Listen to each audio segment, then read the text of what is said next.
we start with that ordinance tonight. Mayor John Whitmire says the city must reverse the ordinance that limits how long officers can detain suspected undocumented immigrants. That's after the state froze millions in public safety grants, a loss Mayor Whitmire says the city cannot afford. Orko Mana joins us live from City Hall, where he just spoke with the mayor moments ago. Orko, interested to hear what he had to say.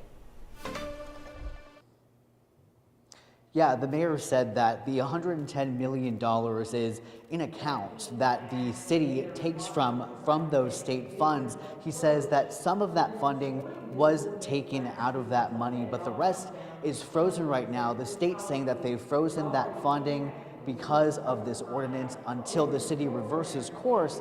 They say that the city will be in debt. Now, inside city council chambers today, you can look at this video. There were pretty heated exchanges between several city council members, the mayor, and some speakers as well. Under the ordinance, Houston police officers may detain someone during a traffic stop for as long as it's necessary to complete that stop. It clarifies that they cannot extend that time only for an ICE warrant, and it gets rid of the previous 30-minute hold for federal agents. Now, in a letter to Mayor Whitmire yesterday, the governor's office said the ordinance directly contradicts a condition of receiving state grant funding.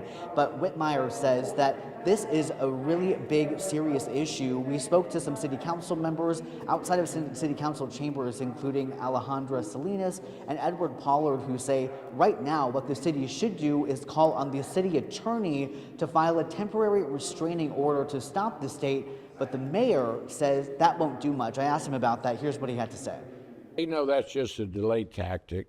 You can't get bogged down in the courts, because every minute that we're in the courts, we're losing very precious public safety dollars. The governor froze the account yesterday. So HPD is already having to make adjustments to their overtime. So some of it has been spent, some of it hasn't, but that's frozen. It's frozen.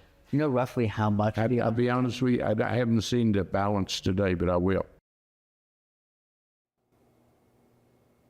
Yeah, there's a lot of back and forth, a lot of uncertainty among those council members and the mayor. The mayor has called a special meeting for this Friday morning to talk to the council about this ordinance, about possibly reversing course on the ordinance. Again, that meeting is scheduled for Friday morning. But again, those council members say right now their course of action should be calling on the city attorney to file that temporary restraining order. We're going to follow all the developments this week as this happens. But for now, reporting live from City Hall tonight, Orko Mana, KHOU 11 News. Yeah, a showdown with the state indeed. Thank you, Orko.